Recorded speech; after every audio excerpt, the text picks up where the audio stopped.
Good afternoon, everybody, and thank you so much for joining us yet again for another amazing Parent Cafe. Today we have Miss Julie K. Miller from the Georgia Family Connection. Julie K. Miller joined the Georgia Family Connection Partnership staff in January of 2019 as a regional manager for 14 counties in the area around Augusta.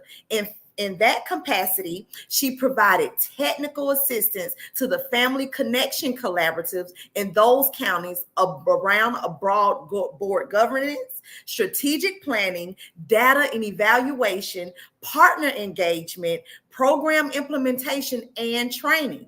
Prior to that, she served as the Family Connection Coordinator for Columbia County for 15 years, where she leveraged more than 10 million for programs and services. She has a master's degree in public administration, a bachelor's degree in journalism, and an associate's degree in fine arts. She spent 18 years as a reporter and editor for the Atlanta Journal-Constitution. Julie is a certified trainer for Connections Matter, Bridges Out of Poverty, and equity facilitator for GAFCP, and has served on several nonprofit boards. She has been married for 44 years, have 3 adult children and 6 grandchildren. I hope you all have your lunches and y'all are ready to receive some great information, because here is Miss Julie Miller. Thank you, Patrice. That was awesome. I'm like, wow. Okay. Hello, everybody. I just want to say that I am so glad to be here. This is my first time doing this kind of presentation, and it kind of freaks me out a little because I can't see you. But what I'm hoping you will do is communicate with me through the chat. So you will let me know that you're getting what I'm saying, or you have a question, or as we move through this whole process that we can at least communicate that way. So I need to pull up my slides. So let's see. Hello, Daravius. Nice to see you, or not see you.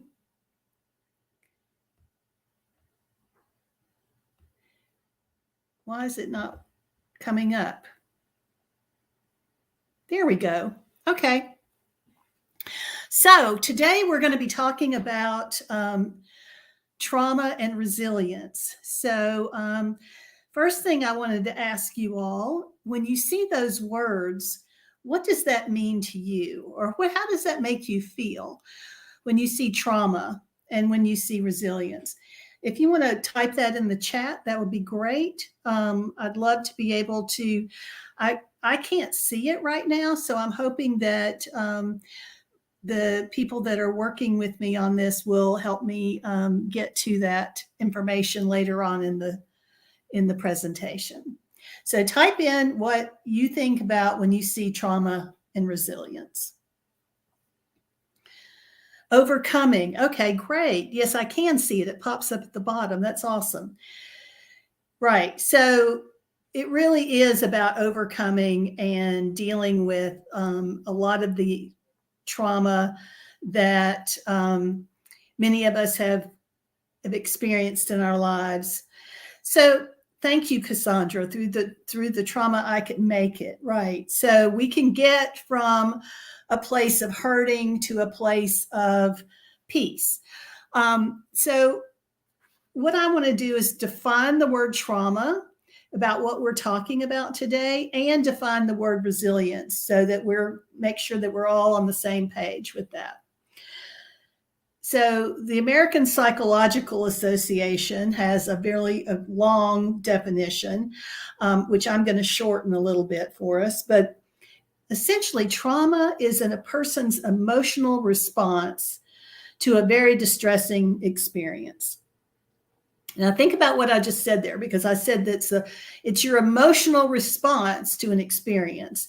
It's not this experience itself, right? So, but trauma can leave us struggling with upsetting emotions, memories, and anxiety that won't go away. It can leave you feeling numb, disconnected, and unable to trust. So none of those are good things, right? So we want to make sure that if we do experience trauma, that we get some treatment for that. So, and then resilience. What is resilience? I think of it as being able to bounce back from those bad experiences. But resilience actually is the process and the outcome of successfully adapting to difficult or challenging life circumstances. And so the point that I really want to get across about resilience is it can be taught. So you don't have to be born resilient. You can learn how to be resilient. And that's kind of what we're talking about here today. So when you see this quote, trauma comes back as a reaction, not a memory. The reason I wanted to include this was because a lot of people think that young children who experience traumatic events don't remember them. Well, and that's true. They don't remember them in the memory part, but their body remembers. Your body remembers trauma. And so when we react, I mean, it's very, PTSD is the more severe form of it. But, like when a person comes back from a war zone and they hear a car backfire and they drop to the ground because they think they're under fire, it's the same idea. Your traumatic experience, it can transport you right back to what that experience was. And so when we think about it, we want to make sure that our youngest children aren't experiencing those traumatic events, because it will alter their future. So why are we here today? I'm here today because I am part of, as the Family Connection Coordinator, we're part of a group that has formed together. It's all of our 14 counties, plus our partner with Augusta University. And we're a regional collaborative, really trying to identify ways to prevent childhood trauma and address how trauma impacts the lives of individuals, families, and communities. You can read that on there. But so what I want to say to you all who are on this call today is we want you to join us. And I'm going to say that a lot probably during this whole process, because your participation is integral to the success of what we're trying to accomplish here in Augusta and the surrounding counties. So our implementing partners are Augusta University and Georgia Family Connection. And I don't know if you all, I'm sure some of you do, but if you don't know anything about Family Connection, I'm going to tell you just a little bit so that you will understand why we're engaged in this process. So we're the organization. There's a Family Connection in every county in Georgia, and that organization is designed to create a collaborative table where everyone is welcome to come and address the issues around children and families. And so we have 5 result areas that we want to make sure that children are healthy, that children are ready for school, and that they succeed when they get there, and that they're part of a stable, self-sufficient family inside a thriving community. So that's what Family Connection is all about. And the way that we believe that how we contribute to that is by bringing partners together and us talking about what are the issues in each community. Every community is different. Richmond is very different from Columbia, is very different from McDuffie, is very different from Tolliver County. So we all need to, every county has its own features and its own resources, and we need to be able to talk with the people in those counties that can make things happen. So that's what Family Connection is all about. All right. So what is the funding source for with the work that we're doing right now with Resilient Georgia? And that it's through Resilient Georgia, and we get funding from the Patulik Foundation and the Medical College of Georgia, which is they're our matching funds. And Resilient Georgia is really trying to engage all the partners, just like Family Connection, to support resiliency. We know that there are so many of our children that are struggling, and we want to make sure that we can provide the resources that they need to live a full and healthy life. So here's our result areas. Here's what we want to accomplish. We want to increase collaboration across the region. We want to expand access to the Resilient Teens program, which I'm going to talk about in just a second. We want to provide trauma trainings throughout the region. So there is a class that's going to be held tomorrow, a Connections Matter training that's going to be put on by Child Enrichment from 9 a.m. to 1 p.m. And it's virtual and it's free. And if anybody, when they leave here today, wants to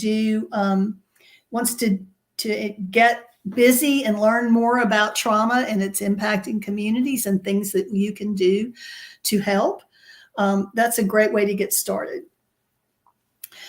So the other piece is we want to engage community leaders and to implement trauma-informed policies and practices. We know that a lot of the people that seek services end up getting re-traumatized because of the way that our systems either don't work or they don't work together well. And so that's part of our mission at Family Connection, is to help to create systems change that helps families. And then we want to use data to keep us all accountable, because we know that we want to know if we're being effective, right? If we're doing something that is not effective, then we need to make changes. So we're going to go back to talking about ACEs. So does everyone on this call know what adverse childhood experiences are? And just, if you don't know, please say so, because I can tell you that when I started this work 3 years ago, I had no idea what an adverse childhood experience was, why it mattered, and why we should be paying attention to it. So the former president of the American Academy of Pediatrics has a quote, and I didn't put it in here, but I'll share it with you. And that is that adverse childhood experiences are the single largest unaddressed public health crisis that we have in this country. So we're not doing nearly enough to pay attention to ACEs and their impact. So just a brief little history. I am not a doctor. Let's just make that really clear, but I've learned enough to where I can speak at least a little bit about the studies that have been done. There was a huge study done back in the 1990s that basically formed the foundation for our understanding of adverse childhood experiences.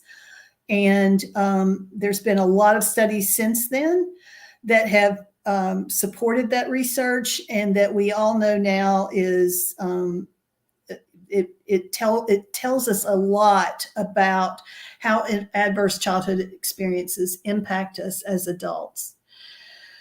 So according to this study, about 64% of Americans have experienced at least one adverse childhood experience.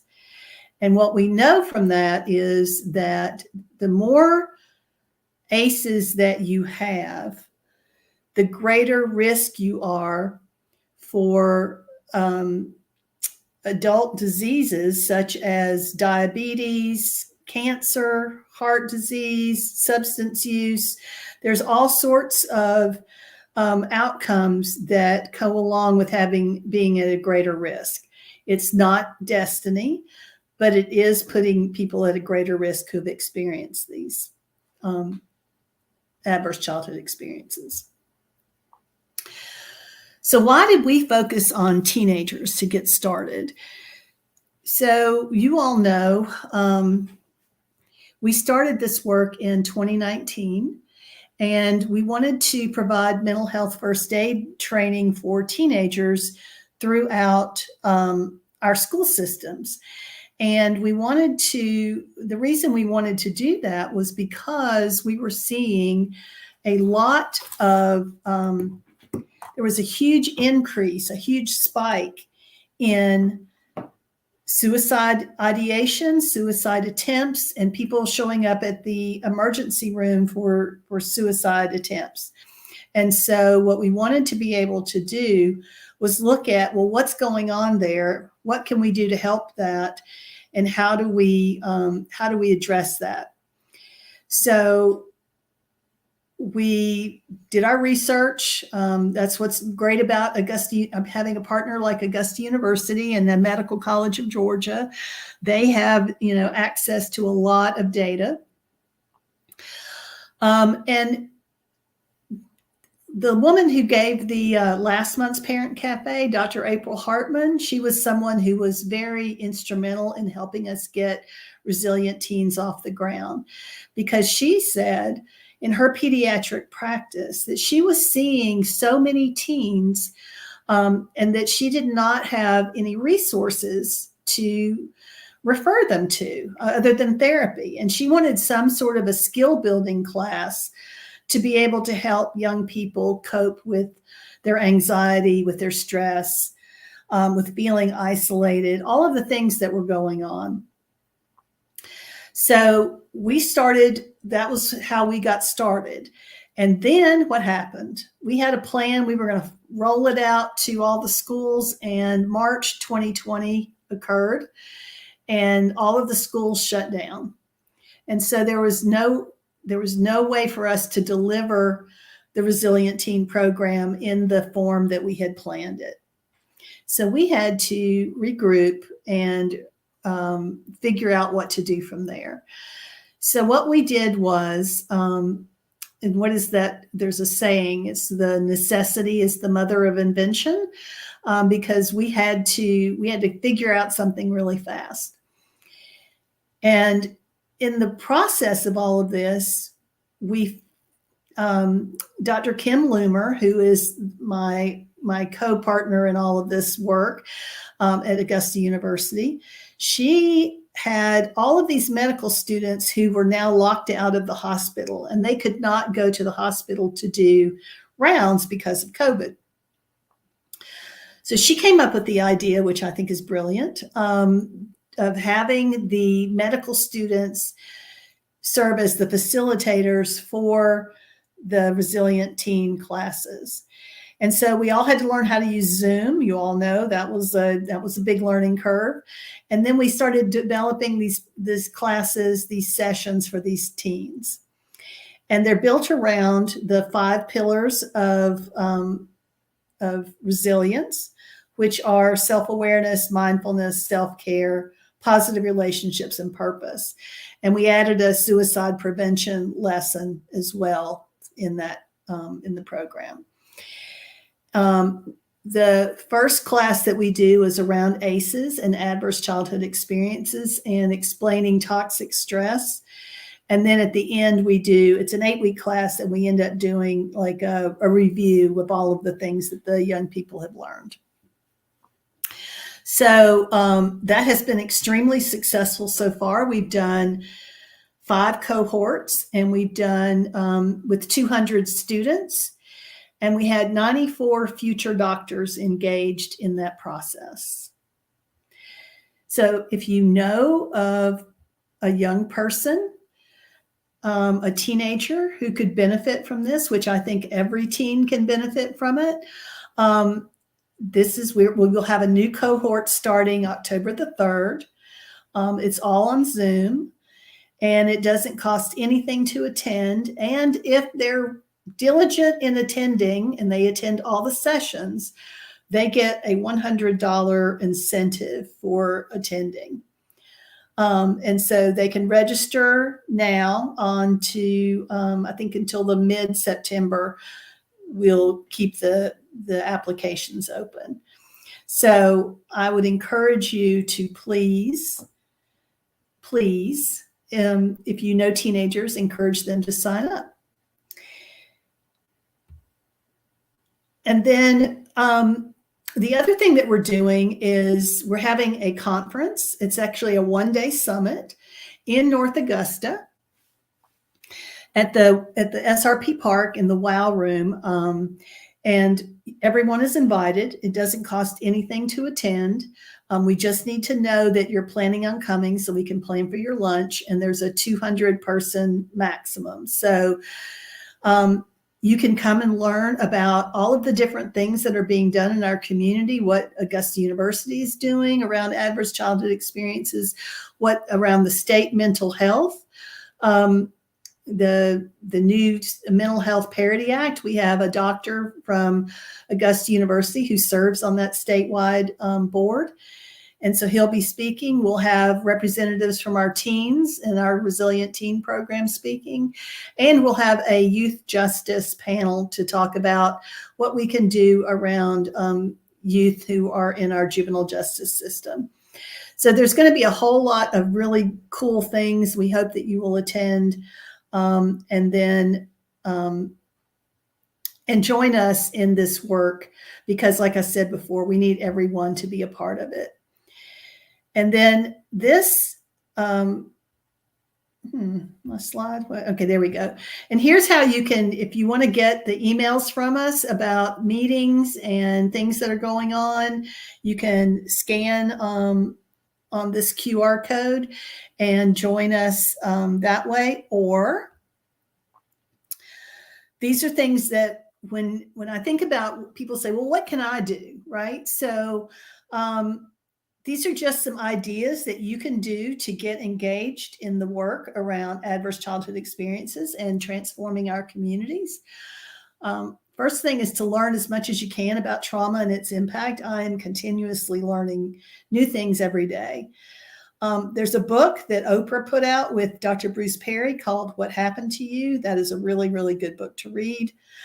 You can join the regional coalition, which I just mentioned. Join your local Family Connection Collaborative. Encourage a teen to get engaged in Resilient Teens. Take a Connections Matter training. Get trained on Darkness to Light, which is a sexual abuse prevention curriculum. And these are two of my favorites. Read to your children and grandchildren every day. That is like one of the best things you can possibly do. And just give lots and lots of love to your family and encourage others to do the same. And then that is it for me, because I know I'm running out of time. And what do you want to know more about? You can email me at juliem@gafcp.org. And I'm happy to answer any questions that you all have from my presentation today. All right. Thank you so much, Miss Julie Miller, for all of that great information. From trauma to resilience. That is such a great topic, and something, like you said, that a lot of us needs to be trained on, especially the ACEs and things of that nature. So we will know, for one, sometimes our own trauma numbers and where we stand and how to heal and how to. So because if we're not healed as adults, we can't provide a safe space of healing for our younger people, for our teenagers. So we definitely need more training in those areas. And that title, I know it says trauma to resilience. Trauma to triumph is what popped in my head as you were speaking. And it's always ways to overcome that trauma that we sometimes experience in life, and you spoke about the, a soldier. I'm a war veteran, so I'm very, very familiar with that PTSD and how it affects you once you come back home, and the loud noises and the tight spaces and the large crowds and things of that nature. And so thank you so much for sharing that information. It says, now that the schools are open, do you plan on going into the schools? Hopefully, yes, at some point. So right now we're in the process of invigorating our curriculum, and then looking at whether or not we're going to try to tie it to some standards from the school system, so that when we go to the schools, we're able to show them that we're meeting some particular benchmarks that they have, so that there's a whole lot of talk about social emotional learning, and I think there's a huge misunderstanding about what that is. I mean, it's really trying to help young people cope with all of the things that are coming their way. And the thing about it is, most of us don't know what other people's traumas have been, right? It's not something we run around talking about. We don't go, and share that information. So we need to be, we need our teachers to be aware.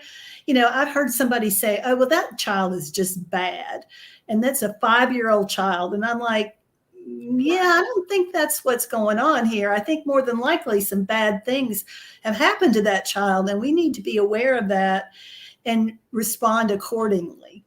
And so we need to train our teachers and anyone who works with children around, and that's why I put that quote about it comes back as reaction, not as a memory. Because, if you've been in a place where you're afraid all the time, what are you going to do? You're going to lash out, or you're going to do something to protect yourself. And so if that situation occurs, it may look like a child is being bad when in fact they're just trying to survive.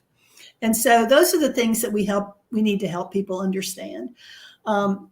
It makes me sad to see, kids are being expelled from school or for things. And I'm like, I think we need to do a better job. We need to do a better job educating our educators and helping families understand what sort of things have an impact on children that they don't even recognize. Right. So, right.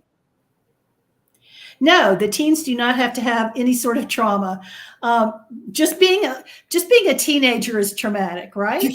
So yeah, that's enough trauma right there for them to join in. Anybody who's 13 to 19 can join, and we welcome them because they get a chance to really talk to each other. So the format is a large group with a lesson, and then they break into small groups with facilitators from MCG, and they have these really in-depth discussions, and that's where the real learning occurs. So it's been a really great experience. Well, that is amazing. One quote that I try to live by as much as I can, because just like you just said, Julie, being a teenager within itself, it provides enough trauma. Being a kid, it provides enough trauma within itself. So I think it was Frederick Douglass that said this: it's easier to build strong children than to repair broken men. It said, his quote says broken men, but I like to say broken adults. And so if we can have kids in programs like this to help them, to help build up their resilience muscle and help them be able to face the things that have traumatized them, or sometimes things help them prepare for life in general. These type of programs and these type of resources will help our teenagers and our younger kids immensely, because when you are better prepared for something, you know how to deal with it. We'll never be prepared for everything in life. But however, if I already have some tools in my toolbox to help me with the situation when it presents itself, I can better navigate the waters and prayerfully come out on the other side of whatever trauma that it is, you're faced with. And so I thank you for the work that y'all are doing, because it's such a needed work. And I'm looking forward to my daughter being in the Resilient Teens All right. I'm excited. for the But yeah, upcoming term. Yes. I think that, I mean, honestly, every teen can benefit from it. So even someone who thinks they've got it all together, it's an opportunity to really, sort of do a lot of self-reflection, which many of us don't do that much of, right? Especially teenagers. So thank you all for having me today. I do appreciate it, and I enjoyed being with you. And I hope that it was helpful for some of you who watched. Most definitely. Again, and I thank you for joining. Thank you for accepting the call of coming on and sharing. I know it was an uncomfortable space for you, but we all grow in our uncomfortable spaces. We So do. now you have attacked this, and now you can, we can have you back for another parent cafe, and you will attack it with ease. And so I thank you again. And if y'all have any questions, we've already put Miss Julie's information up, that you know how to get in contact with her. And we're going to let you go back and enjoy the rest of y'all lunch hour, your lunch break. And again, as always, thank you for tuning in to Parent Cafe. Looking forward to see you all next month. Bye. Bye.